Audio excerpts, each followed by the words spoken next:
Hello everyone. Today is day 28 of April LeetCode Challenge. Today we have a dynamic programming question. The name of the question is Unique Paths 2. This is a fairly easy question. So let me explain you the basic thing which we are required to do.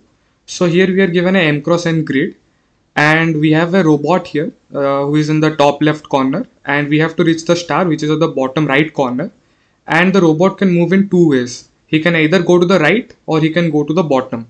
So also there is also another twist that we have with some diamonds. So the diamonds are basically the obstacles, and the robot cannot go through a path that is involving the obstacle. So we are asked in how many ways or how many unique paths are there for the robot to reach the destination. And this is the basic question. We'll be using first recursion to solve it, then we'll be using dynamic programming to optimize it. And let's see how the input is given. So we'll be basically given a 2D matrix, like 2D vector, and zeros in the cell will be representing that cell can be traveled, like you can go through that cell, but one will signify that there is an obstacle. So let's see how to solve this question. So but let's see the examples here. So here there are two paths, like the robot can go from here to here or from here to here. So there are two paths. For this there is only one path from here. So let's do it. So for this I'll be first defining a global variable of integer vector, like 2D vector. I'll call it mat, and let me also define it dp array. It will be a 2D dp question. So that's it. So now let's define the rows. So for easiness I'll be defining the name is too long, so what I'll be doing is that I'll be passing this to the mat. Like mat will be initialized with this matrix, this obstacle grid. So now let me write mat.size, and the number of columns will be mat0.size. And what we need to do is that we need to return, let the name of the function be help. We'll be giving in the index from where we are starting, and we are just asking the function that this is the ith and jth index, and I am in this matrix. So please tell me where, like how many paths are there from this index to the last most index. And here let me define this rows and columns as global variable,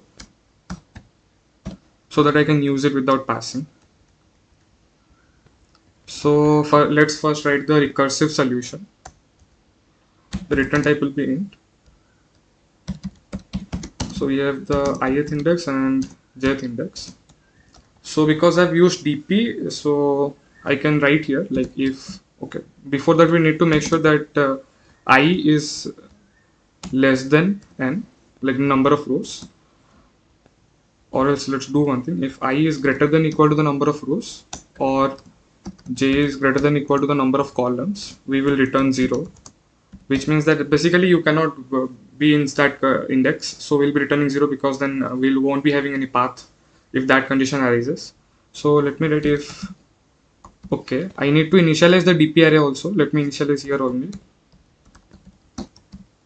So number of rows,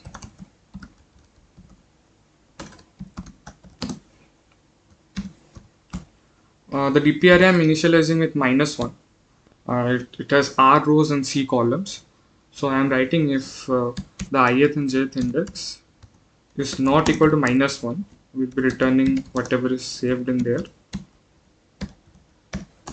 So now let's write the base condition. After that we'll be optimizing it using dynamic programming. So the base condition will be if mat ij, we first need to make sure that the index at which we are present is not an obstacle. If it is an obstacle, we will need to return 0 because then there won't be any path involving obstacle.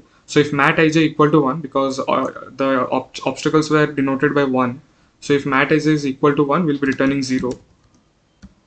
And what more do we need to do? Okay, fine. If we get to the last like bottom right corner, if I is equal to r minus 1 and j equal to c minus 1. So this only means that we have reached the final destination of the star. So we'll be returning 1, which means that from that position, like we are at the destination itself. So we found the path and we are returning 1. or else what do? We return, like we have two other options, like if the cell in which we are present is not an obstacle, and also it is not the final destination, we have two methods, that either we can go to the right or we can go to the bottom. So let me write here. So if you're going to the right, the jth index will be incrementing by 1, and if we go to the bottom, we'll be incrementing the ith index by 1, and j will be remaining same, and we need to add both of them. We are basically saying that if I have to reach this destination, I am asking the function, like, you go to the right and tell me how many paths, unique paths are there by which I can go from this place to here, or else how many unique paths are there from the bottom of the cell to reach to the final destination. So this is what I'm doing. So this should work, I guess. Okay, our answer is correct. So let me submit it, but we should get time complexity error.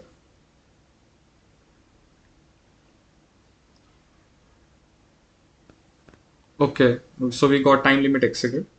This is happening because the overall time complexity of this recursive formula will be 2 to the power m plus n, because we will be taking at max m plus n decisions of either going to the right or to the bottom, and it will be increasing exponentially. So the time complexity here is 2 to the power m plus n, and which is much above the amount of calculations we can do. So let's optimize it. For that, we'll be using memorization technique of DP. So for memorization, what we do is that wherever you are returning, you first save it in the DP array, and then you return it. So what I need to do is that DP ij is equal to 0. Wherever I see a return, I will be writing DP I of j is equal to that thing. Here also the same thing. So once we memorize it, the overall time complexity should be reduced to order of m into m. Let me now submit it. And you can see it got accepted. So this was the solution to this question. So I hope you were able to understand it.